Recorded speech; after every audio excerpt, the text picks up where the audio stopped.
जी, अस्सलाम वालेकुम जी। मेरे एसोसिएट ने अभी बताया कि हमारे एक फॉर्मर एसोसिएट हैं, अब अल्हम्दुलिल्लाह रहीम यार खान में बड़ी अच्छी क्रिमिनल प्रैक्टिस कर रहे हैं।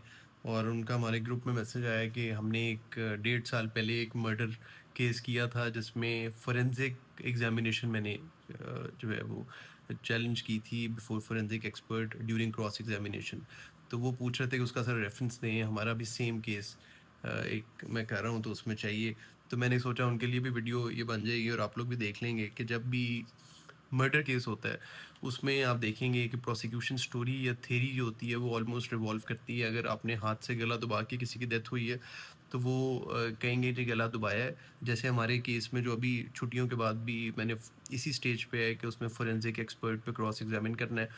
और उसमें भी यही स्टोरी है कि जी वो गला दबा के उसने हमारा जो क्लाइंट है मुल्जिम ने डिसीज़्ड को मारा, और उनके कपड़ों पे जो डिसीज़्ड की कमीज़ है उसके ऊपर उसके हेयर स्ट्रैंड्स लग गए, और वो बाद में कमीज़ उठा के उन्होंने छुपा दी। सब्सिक्वेंटली रिकवर हुई, फोरेंसिक एक्सपर्ट फोरेंसिक एग्जामिनेशन के लिए वो गई, और उसके बाद जो फोरेंसिक रिपोर्ट आ गई और उसमें वो तमाम चीज़ें जो है वो उसके अंदर एस्टेब्लिश कर दी गई। तो उसमें क्या ऐसी चीज़ है जो आप हमेशा चैलेंज कर सकते हैं? जब भी देखें फौजदारी में ये चीज़ बड़ी इंपॉर्टेंट होती है कि आपने एक गैप देखना है, उस गैप को फिल करने की कोशिश करनी है। अगर प्रोसिक्यूशन स्टोरी में कोई भी गैप आता है, और जब भी आप किसी विटनेस को, अगर आप पुलिस विटनेस को क्रॉस एग्जामिन कर रहे हैं, तो उसके जिरा के दौरान आपको पुलिस के तमाम रूल्स और प्रोसीजर्स का पता होना चाहिए। अगर आप मेडिकल एग्जामिनेशन के ऊपर बात कर रहे हैं, तो आपको तमाम मेडिकल और साइंटिफिक एग्जामिनेशंस का पता होना चाहिए, जो भी latest up to date medical science जहाँ तक पहुंची है, और फोरेंसिक्स का स्पेशली आपको वो तमाम नॉलेज होनी चाहिए। अदरवाइज आपको कभी भी फोरेंसिक रिपोर्ट को पढ़ना और उसके अंदर जो है वो उसके मुताबिक जो है अपनी जिरा तैयार करना नहीं आएगा। तो जो मैं आपको रेफरेंस दे रहा हूँ ये है कि वो भी सिमिलर केस था, और अभी जो मैं तैयार कर रहा हूँ वो भी सिमिलर केस है। और ये बात ज़हन में रखें कि जब भी जो आपने किसी भी मर्डर केस में उन्होंने कह दिया है कि जी आपके हेयर स्ट्रैंड्स रिमूव हुए, तो हेयर स्ट्रैंड्स के अंदर क्या चीज़ होती है, मतलब जो हेयर की मेन बॉडी होती है और उसके साथ जो उसकी रूट्स होती हैं, इन दोनों में क्या डिफरेंस है, ये बड़ा इंपॉर्टेंट होता है कि आपने देखना है कि क्या वो डिफरेंस कवर किया गया, और उसके अंदर से जो चीज़ निकलती है ऑटोसोमल एसटीआर, जो इसमें प्रोफाइलिंग थी हमारे वाले में, उन्होंने वो रिपोर्ट बनाई फोरेंसिक्स ने। और आपको पता है कि जो ऑटोसोमल है, ये मैं आपको दिखाऊं कि ये वाला केस मैंने आज से 2 साल पहले किया था, उसका रेफरेंस मैंने ये निकाला हुआ है। और वो उसी के तहत मैं सारी बात बता रहा हूँ, और ये वाला काफ़ी जो फौजदारी की प्रैक्टिस करते हैं उनके काम भी आएगी, और वो उनको पता भी होगी कि ऑटोसोमल एसटीआर डीएनए प्रोफाइलिंग जब भी हमने करनी है, तो उसके लिए न्यूक्लियर डीएनए चाहिए होता है।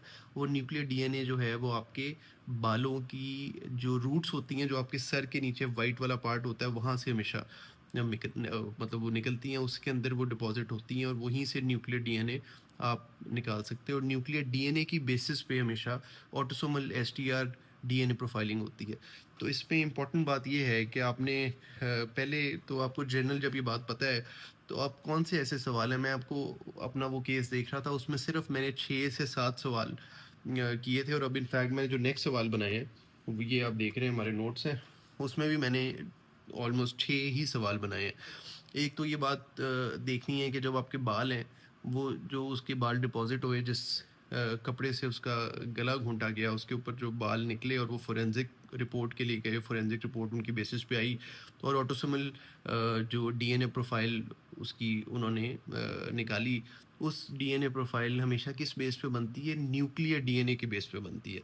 और न्यूक्लियर डीएनए जो होता है, वो हेयर रूट्स में हमेशा जो है वो उसकी, और वहीं से वो निकलता है, और हेयर रूट्स के अंदर ही वो पाया जाता है, और वो हेयर स्ट्रैंड के अंदर नहीं होता, जो मेन बॉडी होती है हेयर की, बहुत लिमिटेड क्वांटिटी में होता है।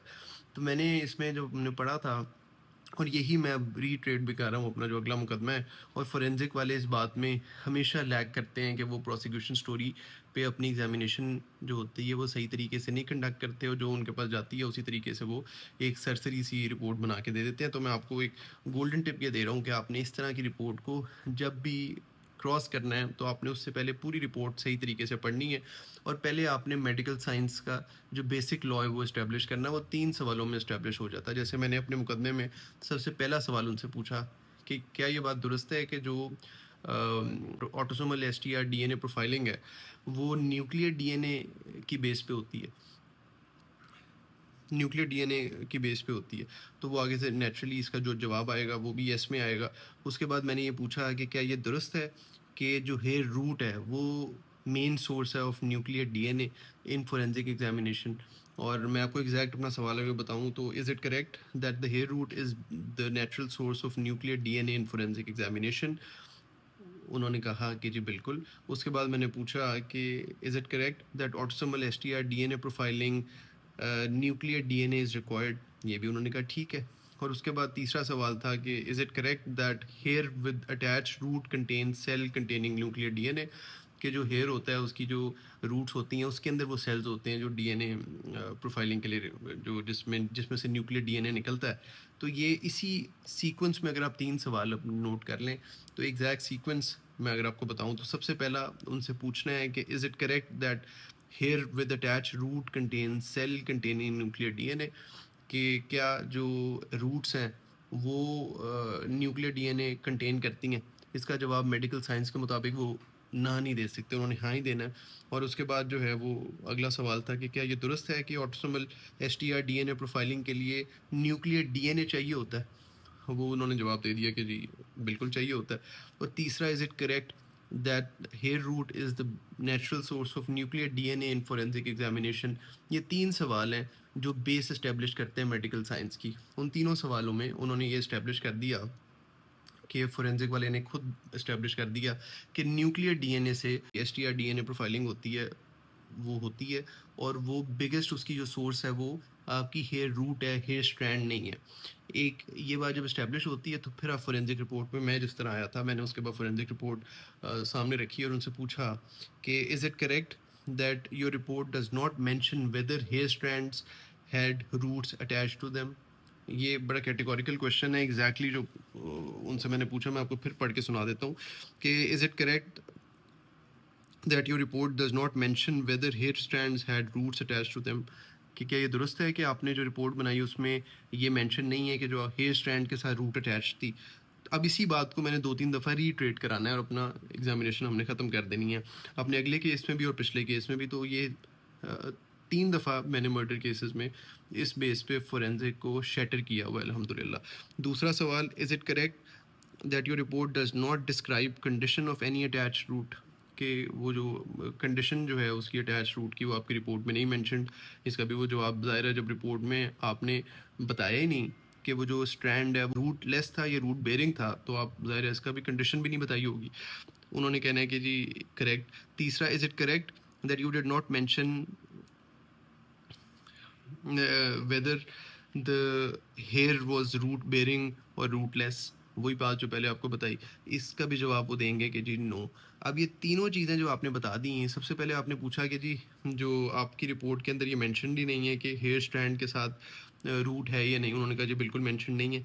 इज़ इट करेक्ट कि रिपोर्ट जो है वो आपकी कंडीशन जो अटैच रूट की है वो भी डिस्क्राइब नहीं करती। उसने कहा जी नहीं। और उसके बाद ये भी बता दिया कि जी आपने ये नहीं बताया कि जो स्ट्रैंड है वो रूट बेरिंग है या रूटलेस है। ये तीनों चीज़ें जब उसने हमारी साथ एग्री कर ली कि जी उसने ये तीनों चीज़ें नहीं बताई तो ये बहुत बड़ा एक गैप क्रिएट हो गया फोरेंसिक की स्टोरी में। और हमेशा जो क्रिमिनल प्रैक्टिस है वो बेनिफिट ऑफ डाउट देती है एक्यूज्ड को। तो मेरा जो मुलजिम है उसकी स्टोरी इससे इस्टेब्लिश भी होती है और प्रोसिक्यूशन स्टोरी में एक मेजर मसला निकलता है कि वो किस तरीके से आपका ये याद रखिए कि जो न्यूक्लियर डीएनए है ये बड़ा इंपॉर्टेंट इसलिए होता है कि जो एसटीआर डीएनए प्रोफाइलिंग है ये आपको डायरेक्टली कनेक्ट करती है। तो ऑटोसोमल डीएनए जब भी होगी वो डीएनए ऑफ पेरेंट्स के साथ हमारे भी मुकदमे में यही हुआ था कि वो डीएनए हुआ तो वो जो डिसीज्ड के पेरेंट्स के साथ वो डीएनए मैच हो गया। और उसके बाद हमने ये इस्टेब्लिश करना था कि क्योंकि वो कह रहे थे कि जी एक्यूज के जो पेरेंट्स हैं उनका डीएनए मैच हो गया। लेकिन हमने ये इस्टेब्लिश करना था कि ये डीएनए मैच कैसे हो सकता है अगर आपने उसकी रूट को कंसिडर ही नहीं किया और ये बताया ही नहीं कि जो आपको कपड़ों के अंदर जो हेयर स्ट्रैंड्स मिले हैं उसके साथ रूट्स थी या नहीं थी। अगर रूट्स थी तो फिर ही एग्जामिनेशन आपकी जो है वो जेन्युइन होगी। अगर रूट्स नहीं थी तो मेडिकली फ्लॉड एग्जामिनेशन होगी और इसका फिर अल्टीमेटली आपको ट्रायल में बेनिफिट मिलता है। तो अल्हम्दुलिल्लाह उम्मीद है कि आपको इस वाले मुकदमे में भी हमें इसका फ़ायदा होगा और जो जिन्होंने ये देखा है उनको भी इससे कोई ना कोई हेल्प होगी। अपनी तैयारी को भी जारी रखते हैं और थैंक यू सो मच।